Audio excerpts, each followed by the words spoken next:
Hi, this is Brad Keithley, Managing Director of Alaskans for Sustainable Budgets. Welcome to the weekly Top 3, the top 3 things on our mind here at Alaskans for Sustainable Budgets for the week of July 21st, 2025. The weekly Top 3 is a regular segment on The Michael Dukes Show.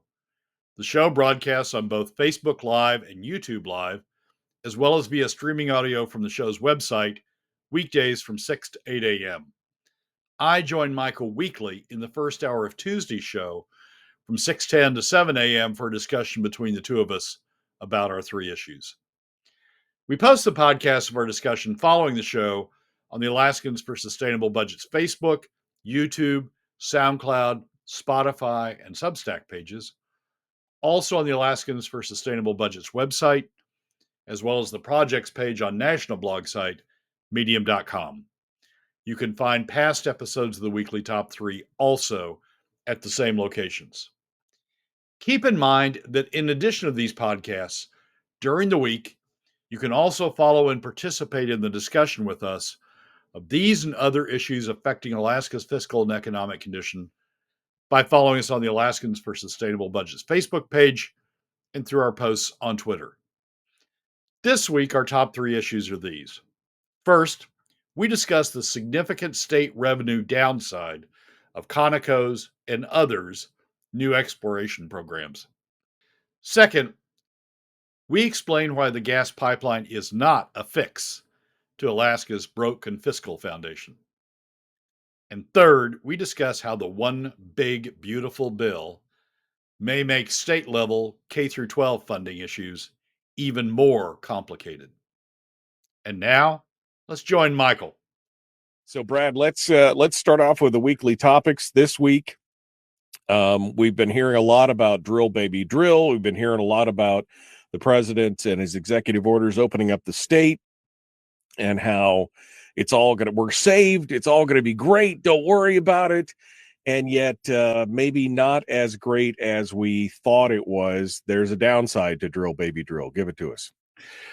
Well, Michael, this one, this segment is triggered by an article in a good article by Alex DeMarvin in the ADN, the headline of which ConocoPhillips says it plans significant oil exploration this winter in National Petroleum Reserve, Alaska, and that follows a Bloomberg article to the same effect, and really details some plans that Conoco has filed for or is in the process of filing for with the Trump administration to do some significant exploration work in MPRA on leases that it already owns, but was not permitted by the Biden administration to develop, to go after, to explore on, but that it holds and is proposing to the Trump administration that it follow through and do some exploration on those leases. And one assumes, given all of the statements that the Trump administration has made, that approvals will be forthcoming and Conoco will be out there doing some exploration drilling. And the usual reaction, and including from me initially, to these things is, yay, more exploration, more development, more oil, all good things. But there's a downside to this. And this segment is really for any legislators who are listening to it now or listen to it later on the podcast, or their staff who listen to it now or listen to it later on the podcast. There's a bite that comes out of this. It's going to come to bite you, the legislators, in coming sessions. And let's go to this chart that we've used before, Michael, if you have it handy. Michael? Let me pull it up. I'm sorry. I was you keep talking and I'll do my job. That's one of the things.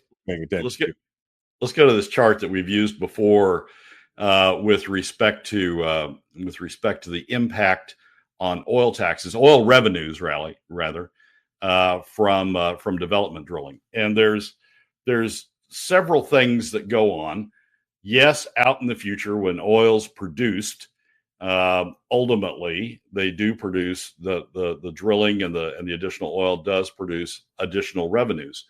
But in the meantime lasts for a long time.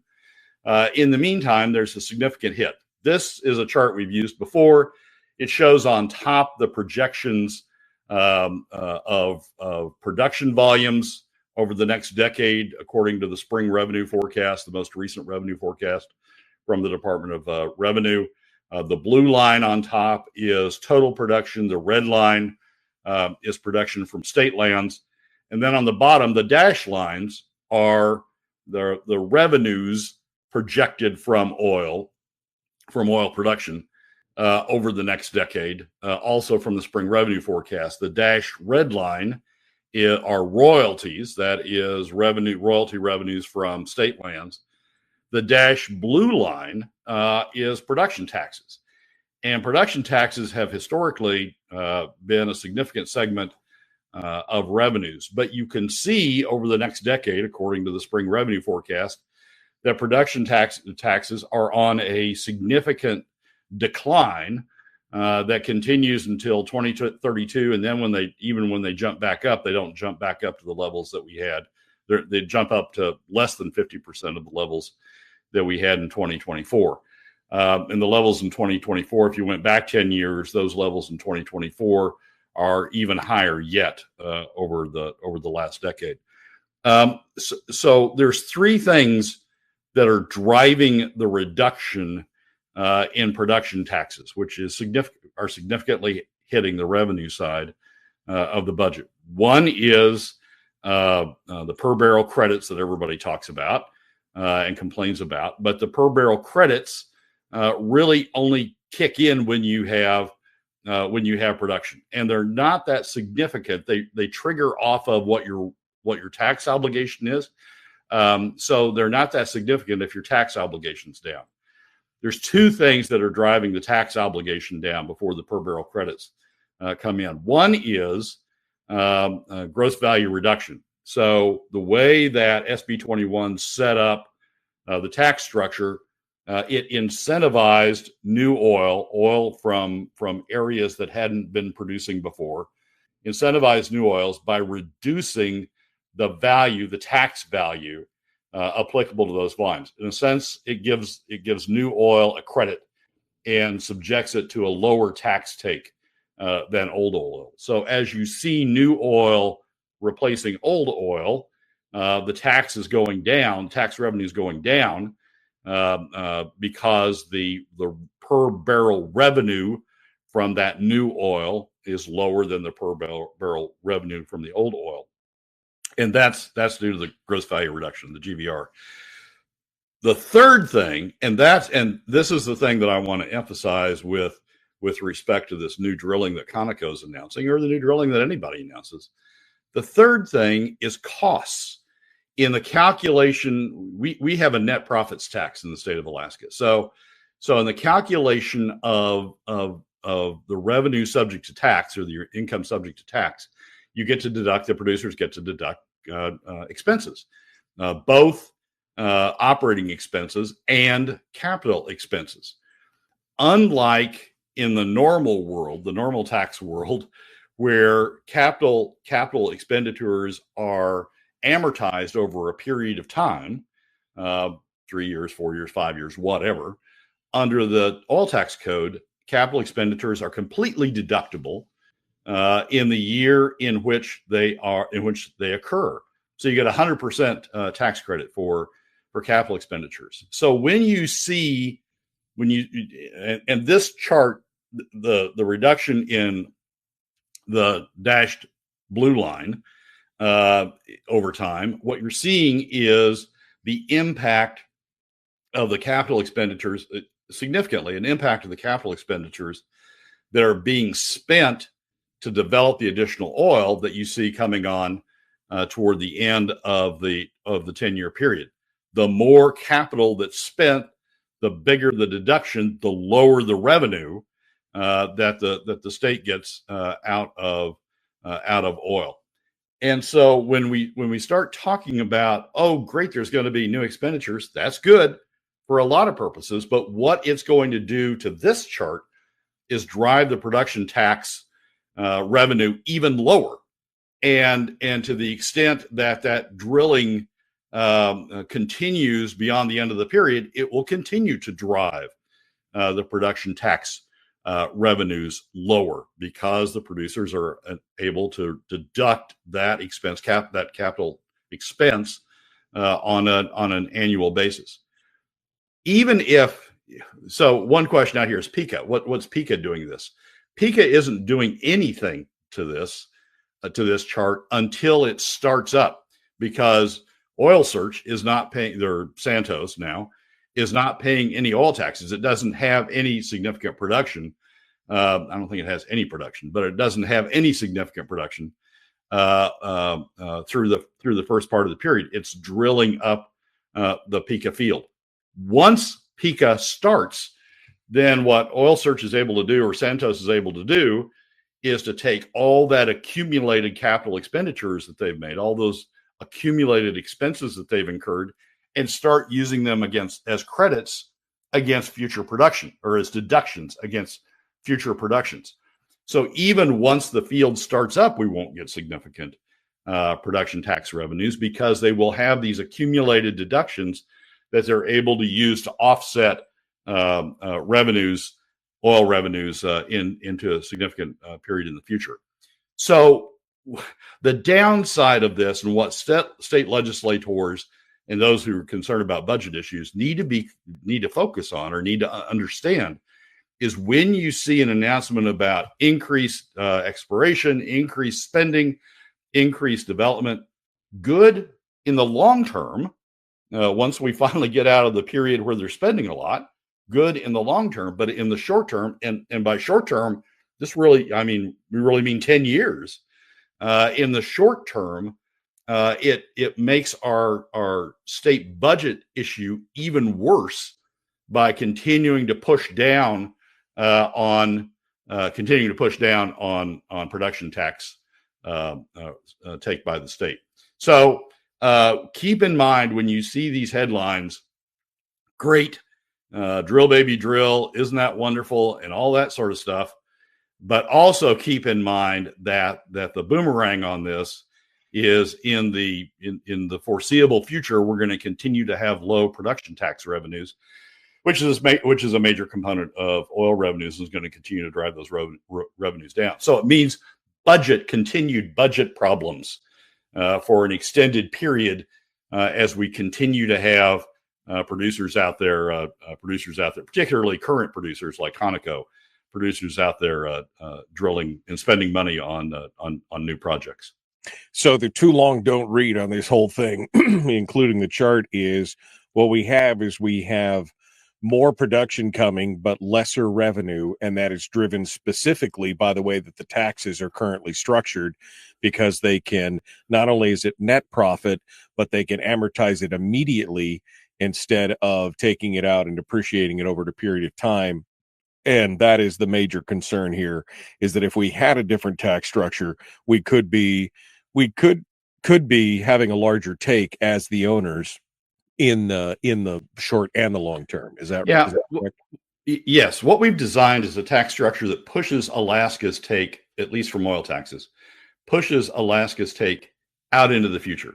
It allows essentially the producers to recover their costs up front out of deductions from production taxes, and pushes Alaska's take out into the future. And when you have a period where we have prolonged, intense drilling, like we're going through now, and you're accumulating a lot of costs.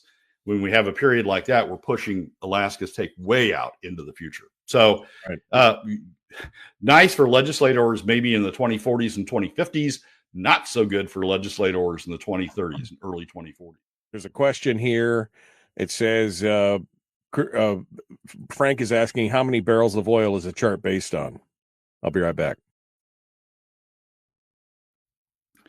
So assuming I'm still on, the barrels are in the blue line. The total barrels, Frank, are in the blue line at the top, and they reach 663,000 barrels a day by 2034. There's because we get state royalty on state barrels, but we don't get royalty on federal barrels. The chart's divided into total volumes and then state volumes. And the state volumes that's projected by 2034 is 522,000 barrels a day. Rick said the volume is down to 353,000. I didn't think they were going to run that low, but as you're showing, as you just said, that number is going to go up. Oh, the daily volume's down because we're in turnaround on the slope. In the summer, they do turnaround. They do maintenance, what's called turnaround. They do maintenance on the slope, maintenance on wells, maintenance on facilities, annual maintenance on the facilities. And so the summer volumes are down, but the winter volumes have been up. We were at 460, 470, I think, this past winter, and they're projected to, total average volumes are projected to continue to go up. The wax volume is, if you run a sustained 300 plus or minus, I think that was the projection at one point, a sustained number through that. But blips like we're going through currently with the turnaround doesn't really result in wax buildup. Chris says the problem, in part, in his mind, is the price of oil for the state. But that has more to do again with the taxation and the way the taxes are structured than anything else. Am I right? Yeah, I've got another column that adjusts for price and does a calculation based on percent of gross revenue, how much of the take is, how much the state take is on a percent of gross revenue. And in the 2020s, or in the 20 teens rather, we looked a lot like looked a lot like before ACEs. We had really gone back to a tax structure that took, as a percent of gross revenues, took about the same share as we did before ACEs. Now we've gone into a tax structure in the 2020s with all of this with all of the expensing going on. We've gone into a tax structure that's significantly lower, not only than ACEs, but lower than where we were before ACEs.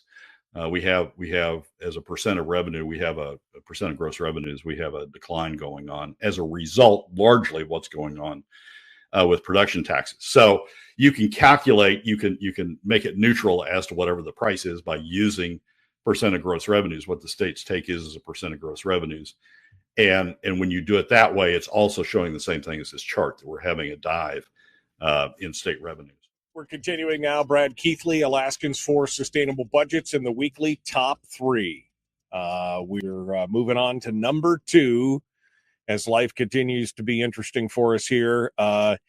Brad says, yes, the economy is broken.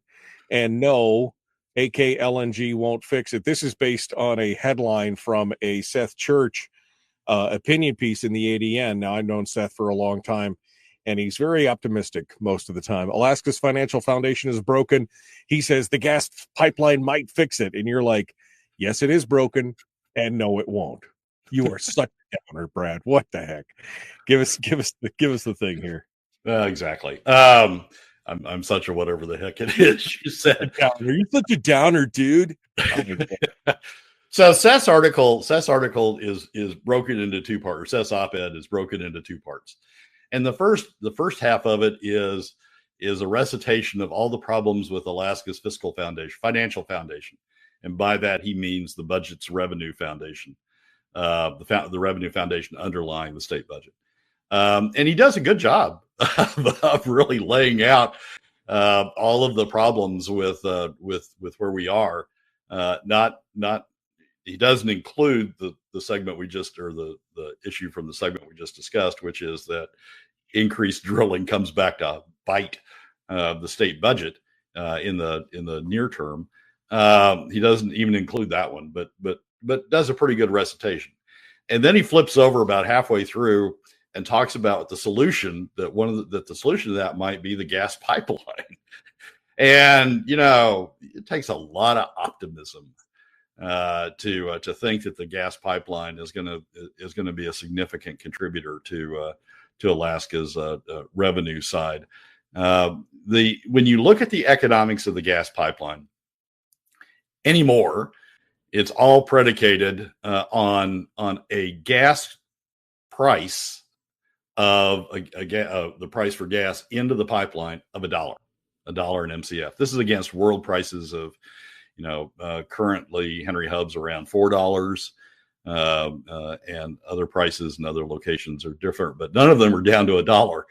And it assumes the economics, the marginal economics of the gas pipeline, the best economics they put out there that makes it sort of look halfway economic if you can fill the pipeline all the way up, is based on a gas price of $1. And there's just not much revenue in $1. There's a lot of MCFs, but there's not much revenue in $1 to be shared between the producers and the state and the localities. Because remember, the production on the slope is also subject to local property taxes, and the production and the pipeline be subject to property taxes. There's just not a whole lot of revenue in there in that dollar to share. And so when you talk about the gas pipeline being a big revenue producer, it's just not. It's just not going to be a big revenue producer. Some of the economics at various points show a big revenue, a higher revenue number from the state investing in the pipeline, and show revenue in terms of return on that investment. That is, the tariffs that are charged coming back to the revenue coming to the pipeline, and then as an owner, the state getting a share of that, a share of the profits from the pipeline. But when you look at that on the basis of opportunity cost, which is what could Alaska get from investing that money in other ways other than in the pipeline, when you look at it on the basis of an opportunity cost, that investing in the pipeline actually costs the state money, because the state could get more money, could get a higher return on investment if it invested the money elsewhere through the permanent fund or otherwise. So actually, one of the great claims about a revenue driver that the pipeline's made in the past is misleading, because it claims revenue when in fact there's an opportunity cost to the state from participating in it.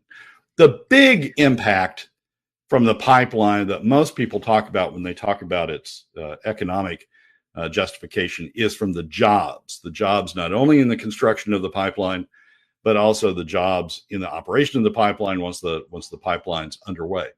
But under the current tax structure in Alaska, jobs don't produce revenue to the state. We have no way of reclaiming a portion of the revenue that's spent on jobs. We have no way of reclaiming that to the state. We don't have an income tax. We don't have a sales tax. So there's no revenue to the state from all those jobs. Yes, it creates economic health in the private sector, but it doesn't create economic health to the state, because none of that comes back to benefit the state. The other thing about claiming that there's a financial benefit to the pipeline, state revenue benefit to the pipeline, is property taxes. Some people say, oh, well, the state will at least get a portion of the value of the pipeline in terms of property taxes, just like it does off of taps. But when you dive into the economics of AGDC and look at what they've proposed, they propose a special tax on the gas pipeline to make it economic, to make the sales price economic. They proposed a special tax on the pipeline that's just a fraction of the property tax that we get on the oil pipeline. So that's not a big revenue producer for the state either. In short, I mean, Seth's got it right in terms of, yes, the state faces a financial difficulty, but the gas pipeline is just not going to be a solution. That's not going to be where we're ultimately going to generate revenues to the state. As much as I admire this, the whole problem is that the whole premise is based on the fact that the pipeline is going to get built. Now, again, we could go back to the Wood-Mackenzie report, which had some of the rosiest outlook on it, and with a correct me if I'm wrong, but I believe it was with an 80% subsidy, they were still delivering gas at like $3 over market value, with an 80% subsidy. So, I mean, the fact that, I want gas, don't misquote me here. I want Alaska gas to get to Alaskans and the rest of the world as bad as anybody else. But there's this thing called the economics of it, the fiscal reality of what is it going to cost. And if you have to put an 80% subsidy to deliver gas at, 15 to 20% over what market value is, who's going to buy? That's the big problem. And you had to pay an 80% subsidy. That's the problem. Yeah, I mean, the gas pipeline does solve some issues. It would bring Alaska gas down to South Central. It would bring Alaska gas to Fairbanks, although Fairbanks is otherwise getting Alaska gas because of the LNG contract with Hillcorp. But it would have delivery. But anybody who thinks this is going to be a moneymaker for the state really needs to look at the fundamental economics. It really needs to understand what's driving those fundamental economics. There are rationalizations, justifications, explanations for the pipeline that go on and on and on. But do not do it. Do not think that it's going to produce big revenues for the state. At one time, there was an expectation that it would produce revenues. I remember when Scott Goldsmith used to do his sustainable budgets back in the early 2010s. A significant portion of the out years of the future revenue was coming from the state revenue was coming from the pipeline. But I think that assumed a gas price at the wellhead of somewhere in the neighborhood of $12. And now we're down to $1. And at $1, that just doesn't produce a whole lot of revenue. So we have to be realistic about this. I appreciate Seth. I appreciate the op-ed. I appreciate, the effort at salesmanship, but don't predicate it on state revenues. Don't predicate your pitch on the benefit to state revenues. Okay, I want to sidebar for just a minute on this because I've had these conversations over the last 5 or 6 weeks with various Alaskans just out in the wild, right? Talking to people. And there's been a lot of chatter about the Alaska gas line, the AK LNG, and the president and his actions and what it's going to mean. And the problem is that I think it's doing more harm than good because it's putting this idea in people's minds that, oh, this is right around the corner. It's going to be there. We're going to be saved.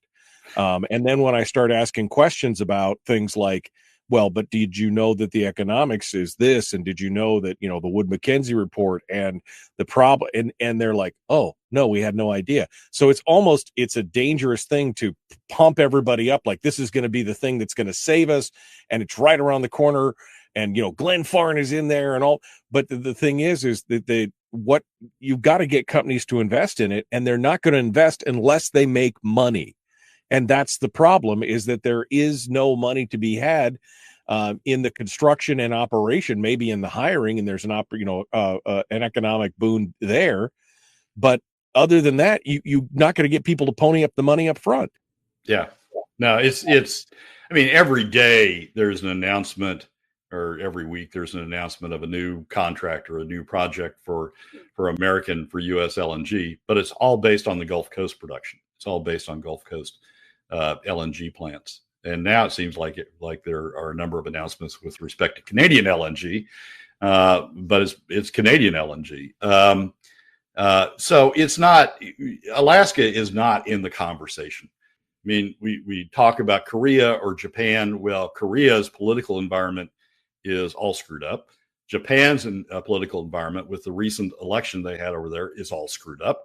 And no one is in a position in either one of those countries, political position, either one of those countries, to make a long-term commitment that doesn't look economic, which AKLNG does not from an investment standpoint or from a purchase standpoint, because you got to have a price that's economic, and AKLNG comes in at a price that is at the very margin, very far end of what's out there and available in the world today from existing LNG projects.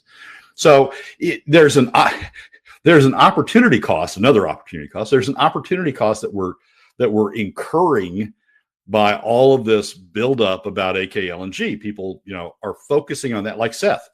People are focusing on that instead of the real problems and the real solutions that we have to undertake. I mean, we're sort of, getting ourselves into this space where we say, oh, everything's going to be solved. We don't have to worry about it. We don't have to worry about our problems because everything's going to be solved. Well, we do, because this isn't a solution. And we need to be focusing on the real world problems that we have, like we talked about in the first segment, which is additional oil expenditures are going to come back to bite us in terms of decreased production taxes. We need to be talking about that stuff. And we're not, because we're deluding ourselves, Seth, being an example, we're deluding ourselves in the meantime by saying, oh, AKLNG is going to solve all those problems. It's not. So you really have to, for those of us who live inside a spreadsheet, you really have to bear down and look at what is really causing the problem and what the real world solutions are to the problem, as opposed to spending time talking about stuff like this. One of my suppositions is that this is all kind of a deadly game of kick the can. They don't want to look at the ultimate problem, which is the size and scope and the cost of government, and the fact that they're not willing to address the issue that we're spending too much, and that they're not willing to look at other alternative revenues, even if they don't want to cut, but there's no other discussion of any other revenues. This is kind of that deadly game of kick the can. They're just doing, it's another way to basically obfuscate and say, look at this hand over here, look at this hand over here, and then that'll collapse, and then people will be like, what happened? Because nobody's taking that deeper dive. Yeah, I think that's a great point, Michael, and a point, frankly, that I ought to be working into some of the stuff I write. That not only are we not doing ourselves a positive service by focusing on AKLNG because it's going to go nowhere, we're doing ourselves a negative service because we're taking our eyes off of the real problems we face and off of the real solutions that we have to pursue to solve those real problems.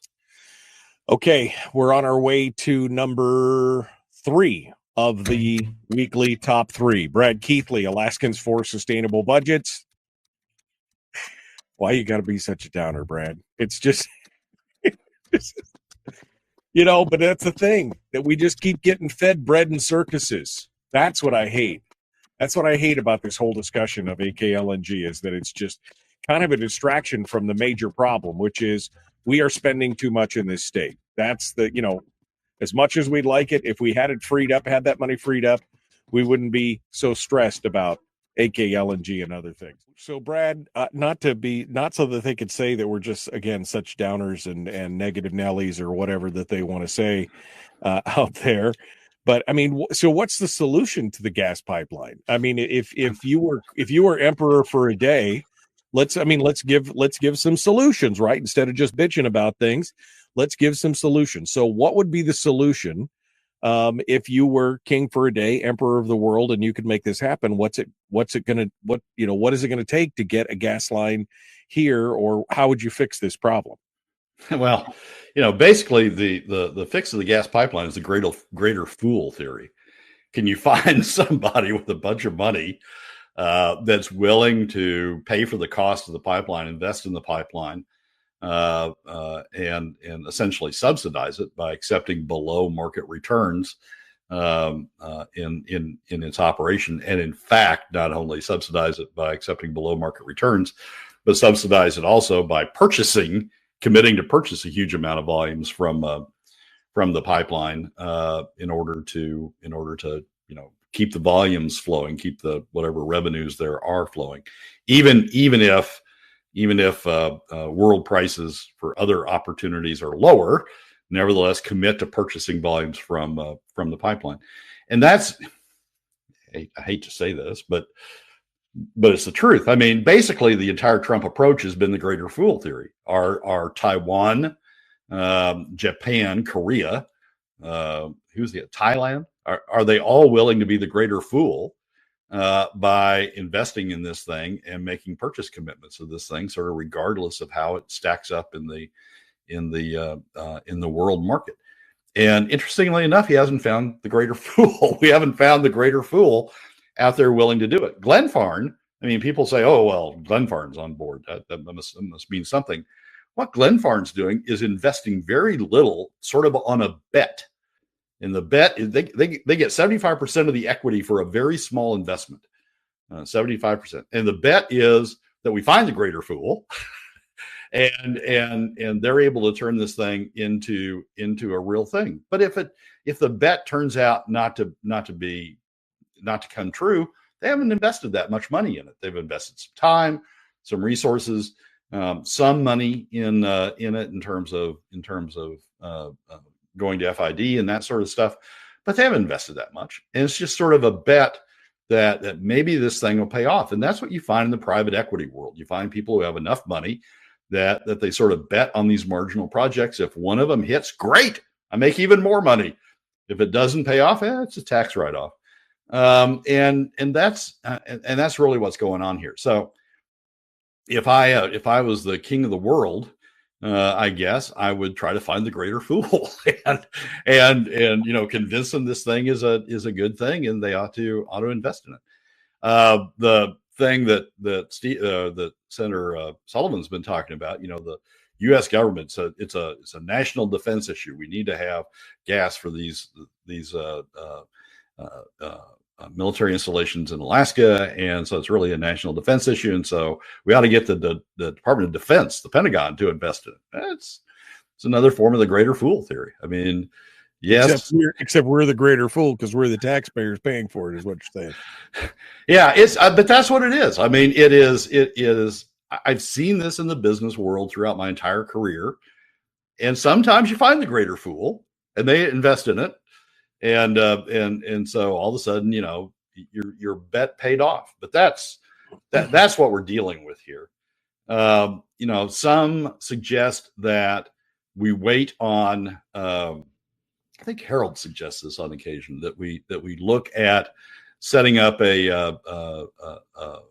LNG plant on the North Slope, and that we tanker it out. That we have ice breaking tankers, much like what Russia has done with. Right. A couple of its projects. I've talked about that several times. But we don't get gas for Alaskans that way. And there's issues up there. I mean, I was part of a couple of project teams during my career that looked at that, I was on the legal side of it, but there were people who were looking at that prospect, and there are issues about, do you have a channel to get the tankers out? How long do you have to build the jetty out to get to deep enough water to fill the tankers up? What do you do about ice? All sorts of issues about that add to costs and make the economics of that alternative challenged in a different way, but nonetheless challenged. Maybe find a greater fool that will go for that. But that's the problem. This is an economically challenged project. In a world where there weren't LNG alternatives, where there weren't gas alternatives, it'd be a great project. Back in the 1960s or late 1960s and the 70s, well, back in the 70s and the 80s, 70s and 80s, it was a great project to get gas to the lower 48 because we thought the lower 48 in the world was running out of gas. And so Alaska was a source of gas. And so we built this big pipeline from Alaska down to the lower 48. And all of a sudden the lower 48 would be saved. Well, that worked in a world in which we didn't have gas. Brad Keithley, Alaskans for Sustainable Budgets, the weekly top three. I'm a glutton for punishment. What more could you say? Brad, we know that the K-12 debate is not over. I mean, even though the governor's veto is a single-year veto, and they're going to start getting that $700 a kid next year. They're only getting $500 this year, but next year they're getting $700. But we know it's not. We know that's not the end. They've already said that. They've already come out and said the quiet part out loud. It's got to be $1,800, right? I mean, it's just it's coming. But now it's getting even more complicated because there's more involved in this. This whole thing is going to get more complex. Give it to us. Yeah. So this to some degree, the one big beautiful bill is similar to what Nancy Pelosi once described one of the congressional acts when she was speaker, which is you have to pass it to know what's in it, and there are a lot of layers, as it's turning out, to the one in 800 pages. You would expect that, I guess, but there's a lot of layers to the One Big Beautiful Act that are sort of coming to light. One of them that I really hadn't focused on because I was focused on the top line of what it added to the deficit, but one of them, as you start peeling off the layers and you start understanding what's inside the Big Beautiful Act, is a provision with respect to federal taxes that creates an incentive for people to give money to what are these things called? SG something. SGOs. Okay, SGO, whatever an SGO is. To give money to these organizations, give money to these organizations that would then support private schools or support additional expenditures for, you could support additional expenditures for public schools. What the bill does, what the One Big Beautiful Bill does, is create a tax credit, not a tax deduction, but a tax credit for contributions of up to $1,700, I think it is, to these SGOs that will then, that are like charitable organizations that will collect the money and then give scholarships to either support private schools, give scholarships to students that will then, that are going to private schools, or scholarships that then students can use for scholarship granting organization. That's what it is, SGO. That will then give these scholarships that then can support a number of activities. The tax credit, it sort of turns the federal tax, your federal tax payment, into a pick, click, and give. Because if you owe, say, $10,000 in federal taxes, you can contribute $1,700 of that, get a 1-for-1 credit. You can contribute $1,700 of that $10,000 that you owe for federal income taxes to one of these, to an SGO, and get a 1-for-1 credit. So you no longer owe, no longer owe $10,000 to the federal government. You owe $8,300 because you've used $1,700 of it to contribute to the SGO. Right. I think that's going to have a huge impact on the K through 12 debate, and a huge impact on funding issues, because all of a sudden you're going to have these SGOs, these non-governmental entities, these private entities, that are going to end up with a lot of money that are coming via these tax credits. And why not? Because if the choice is either paying $1,700 to the federal government in terms of taxes, or paying $1,700 to support education through an SGO, I mean, you're going to pay the $1,700 to the SGO. And all of a sudden you're going to end up with these organizations, these private organizations, scholarship granting organizations, that are going to have tremendous power and significant resources in terms of what's going on with spending for education. And so I think that's just going to layer in another level of complexity in the K through 12 debate. I mean, I can see, in a subsequent legislative session, somebody saying, well, we need to increase appropriations to K through 12 because they need more money. Well, the response to that by some in those subsequent legislatures is going to be, no, just have them go to the SGO and have them sell themselves to the SGO. And if they can't get the money out of the SGO, that's their problem. Because the money's sitting out there in the SGO, and they ought to, if they have a good program, they ought to be able to sell that to the SGO, and they ought to be able to get funding out of the SGO for it. They don't need more money from the state. And I think that, that really potentially increases the complexity. I did a quick calculation. This is wrong for a number of reasons. It's on the high end for a number of reasons. But if every household, every tax-paying household in Alaska contributed $1,700, did pick, click, and give essentially with their federal taxes to an SGO, $1,700 to the SGO instead of paying it to the federal government, you could raise $500 million. You could raise $500 million that way in Alaska. Won't happen. You'll never get to that number because not everybody will participate. All sorts of things will get in the way. But even at half that, even at $250 million, that's still a significant amount of money that then those in the legislature can say, well, if you got a good project, take it to the SGO, and don't come calling on us. So I think this bill, and I think this provision is going to complicate the K through 12 debates even more than they're already complicated at the state level as it is. One final thing, the SGO. The applicability of this provision in any given state, according to the bill, is up to the governor. That is, it's an opt-in or opt-out or opt-in, sort of like Obama, sort of like the Medicaid expansion deal was. That is, that the state could opt into Medicaid expansion, but it didn't have to. But if it didn't, it didn't get the additional federal dollars. The ability to use this at a state level is going to be an opt-in procedure up to the governor. Now, Dunleavy certainly is gonna opt in. I can't Right. imagine why he wouldn't. But throughout the U.S., there's going to be this really odd debate about whether the governors ought to opt into the SGO option. Right.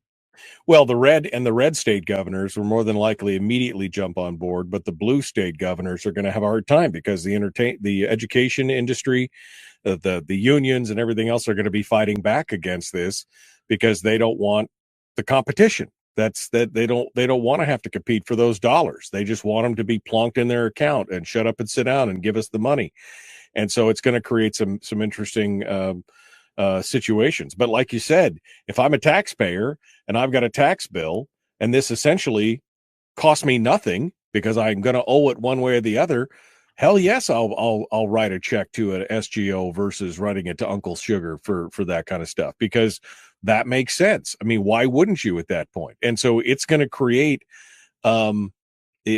it's going to create a whole new ball of wax. You're essentially viewed one way, you're essentially delegating the appropriation of education dollars now to these new entities, SGOs. I mean, SGOs may become the most powerful thing ever in some states. Yeah. Because you're essentially going to delegate. I mean, if the legislature says, don't come to us, go to the SGO. Yeah. If you want additional funding, the SGO is now a private entity is now going to become tremendously powerful in terms of how it doles out these dollars. Yeah. SGOs. That's the law enacted earlier this month would soon allow taxpayers to redirect a portion of their tax bill to nonprofit scholarship granting organizations, or SGOs. The taxpayer could write a check up to $1,700 to an SGO, but get that full amount back via a reduction of the same amount of their income taxes instead of a regular tax deduction for the donation. It's a donation that ultimately doesn't cost the donor anything. And so why wouldn't you at that point do that? Donna Ardwin's in the chat room. She said Florida and several other states have had those tax credits for decades at the state level. I'm assuming at the state level. And she said Alaska could run its own program with corporate income taxes if it wanted to. Talk about revenue issues. I mean, talk about budget issues. But this is, I mean, if you did it at Alaska state level with corporate income taxes, you just be chewing up the tax base. You just be, narrowing the tax base down further. So let's not go down that road. But at the federal level, I mean, it opens a door. If you think about this, Michael, and I talked to one of my friends up in DC about this, and his concern was not only the SGOs, not only this provision. He said, but the next time somebody has an idea about, well, we need to privately fund this or that or the other thing, let's just do another pick, click, and give, or another SGO with respect to that thing. And pretty soon you're chewing up the federal tax base by doling it out to all these private organizations that essentially are subcontracting to run various aspects of the of federal programs, because they're federally funded in the sense that they're allowing you to take a portion of your income tax that otherwise would go to the federal government. They're allowing you to take that and put it over in this private entity. And so these entities are going to be essentially federally funded, but they're not going to be subject to federal rules or federal constraints. Well, it injects another level of politicization into the process, I think, in some regards, because the SGOs will then be, and they could be. I was just thinking, man, maybe I should start an SGO and just start, applying for this and then put those money. I mean, because then I could point the money at the institutions that I believe will do the best job. So it will inject a level of politicization that may not have been or is not there right now. And again, but it does decentralize the power from the state, which I'm in favor of. I'm in favor of decentralizing the power from the state because their whole focus has been to kowtow to the educational industry at this point. And so we need something that does, maybe this breaks it out. It makes it more complicated, but maybe it breaks it out. And gives us a little bit there. Makes it hugely more complicated. And yes, you ought to start an SGO, but you've got to convince people to give money to your SGO as opposed to the SGO that the guy 3 blocks down the street started, as opposed to the guy 3 more blocks down the street started. So it's going to be sort of the Wild West for a while as people figure out how to establish the SGOs, how to attract, how to market them in a way that attracts money to them. You're going to spend a bunch of money on advertising. A bunch of the money you're going to get is going to be on advertising. It's going to be a mess. But from a state legislator standpoint, which is sort of the position I tried to put myself in as I was reading this, it's a great out. I mean, you want more money from me? I don't have it, but go to the SGO. Go convince the SGOs that you are entitled to the money, and they'll give you the money, or they'll give scholarships to the students that go to your institution. Is basically what it is, and go from there. It's just going to add another level of complexity to the whole K through 12 debate, and I would be a little surprised, I guess, to see it show up in the session that's coming up, that's starting the week after or whenever it is. But it's not too early for it to start showing up in that session. Brad Keithley, less than 2 minutes here. Final thoughts for today. Final thoughts is we've got budgetary issues that just keep getting worse and worse and worse. Yes, we're getting people to explore on the North Slope. Yes, we're getting new investment on the North Slope, but it's not going to translate into revenue in the near term. And in fact, it's going to translate into reduced revenue in the near term. And the Alaska gas pipeline isn't going to solve it. So let's not go down that road too long.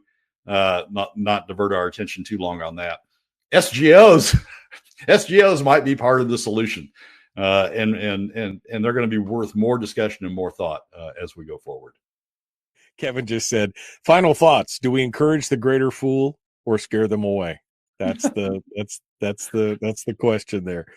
I don't know, man. I mean, I would love to see Alaskan gas. I just think that would be fantastic, but it's just not going to happen until somebody out there is making money, making it happen. Nobody's going to do it as a charity. Which is unfortunate. I mean, in some ways, but in the other ways, definitely good. All right, Brad Keithley, thank you, my friend. Appreciate you coming on board. Michael, as always, thanks for having me. Appreciate you being on the show today. Well, that's a wrap for another week's edition of the weekly top 3 from Alaskans for Sustainable Budgets. Thank you again for joining us. Remember that you can find past episodes on our YouTube, SoundCloud, Spotify, and Substack pages, and keep track of us during the week on Facebook and Twitter. This has been Brad Keithley, Managing Director of Alaskans for Sustainable Budgets. We look forward to you joining us again next week on the Weekly Top 3.